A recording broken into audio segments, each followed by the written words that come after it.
Ko'zachi Abdulla Qahhor. Vahobjon To'raqulov yangi ishga tayinlanib, yangi uy ham oldi. U ko'ch-ko'ron ortilgan mashinani jo'natdi-yu, yana nima qoldi ekan deb hovliga kirdi. Tandirning oldida tashlandiq narsalar orasida ikkita ko'zacha ag'anib yotar edi. Bu ko'zachalar o'z zamonasida kulolchilik san'atining durustgina asari hisoblangan bo'lsa ham, hozir nazardan qolgan. Buning ustiga eskirib siri to'rlagan.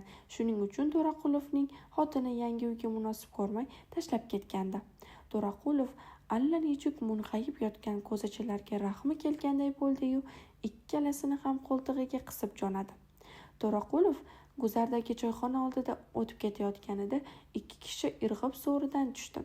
Qo'l qovushtirib yo'lini to'sdi. Qo'lidan ko'zachalarni bittadan olib, o'zini izzat-ikrom bilan bir piyola choyga taklif qildi. To'raqulov ularni idorada bir-ikki ko'rgan, lekin ikkovlarini ham familiyasi Nazarov ekanini, biri semiz va biri oriq bo'lsa ham xulq, fe'l-atvor yo'g'ida xuddi bir qulupdan chiqqanday bo'lgani uchun idoradagilar bularni Qo'shnazarovlar deb atashni bilmas edi. Semiz Nazarov To'raqulovga nazokat bilan bir piyola choy uzatib, ko'zachaning qorniga shappaladi. Asl mol, didingizga qoyilman. Bunaqa molni taniydigan, qadriga yetadigan odam hozirgi zamonda 1000 tadan bitta, 100 mingtadan bitta, dedi oriq Nazarov. Semiz Nazarov lunjini shishirib, ko'zachaning ichiga pufladi. Bo'yniga 2 barmoqlab chertdi. Hunarmandlar ham o'lmasin. Oriq Nazarov ko'zachaning ichini hidlab, qornini yuzaga surkab ko'rdi. Hunarmandni hunarmand qilgan hunar emas, Vahobjon akamlarday didli, zarshunos odamlar. Shu ko'zachi bironta to'qim tabiat odamning qo'liga tushsinchi. Qo'shiq Nazarovlar Vahobjon akamning nozik didi, tengi yo'q zarshunosligi haqida biri qo'yib, biri gapiravergandan keyin To'raqulov xijolat bo'ldi-yu, shu chaqqacha payqamagan ekanmizmi, deb ko'zachaga ko'z qiri bilan razm soldi. Yo'q, o'sha eski ko'zacha. Yangi bo'lganda ham hozir birov bir pulga olmaydi. To'raqulov Qo'shnazarovlarning did va zarshunoslik haqida maqtovlardan o'zini mudofaa qildi. Juda ham unchalik emas shekilli. Qornidagi suratni ko'ringlar.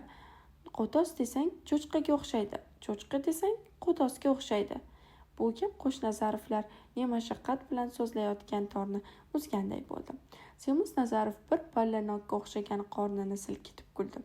To'g'ri, bu albatta rassomning kamchiligi, lekin rassomning kamchiligi ko'zachaga husn bo'lib tushgan. O'ziga yarashadi. Dunyoda shunday kamchiliklar ham bo'ladi.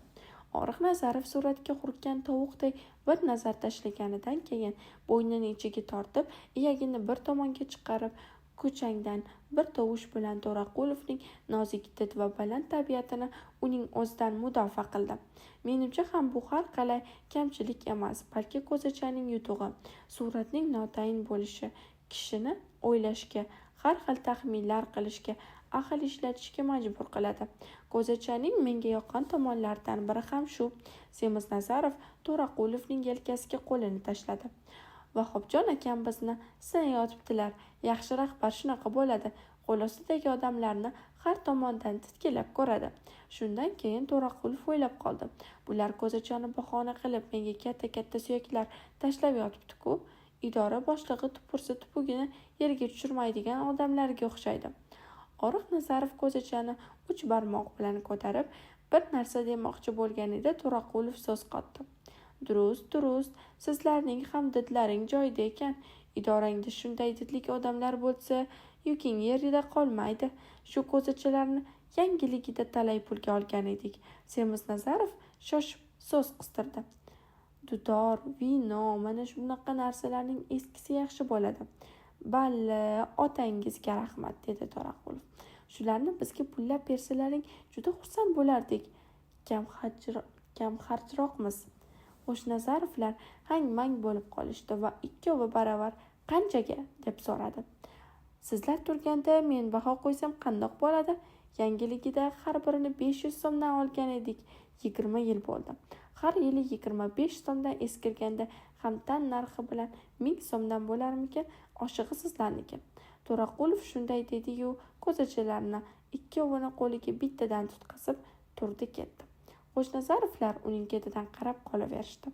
To'raqulov ko'zdan g'oyib bo'lgandan keyin Oriqnazarov hushiga kelib, Semiznazarovga yeb qo'ygudek bo'lib qaradi va ko'zachani unga tomon yumalatdi. Ol, sotib ber. Semiznazarov ikkala ko'zachani uning oldiga surdi. Maqtovingni sen keltirding, sen sotib ber. Janjal chiqdi. Qo'shnazarovlar ko'zachi bilan bir-birining kallasiga urishdi. Ikkovi ham hushdan ketib yiqildi.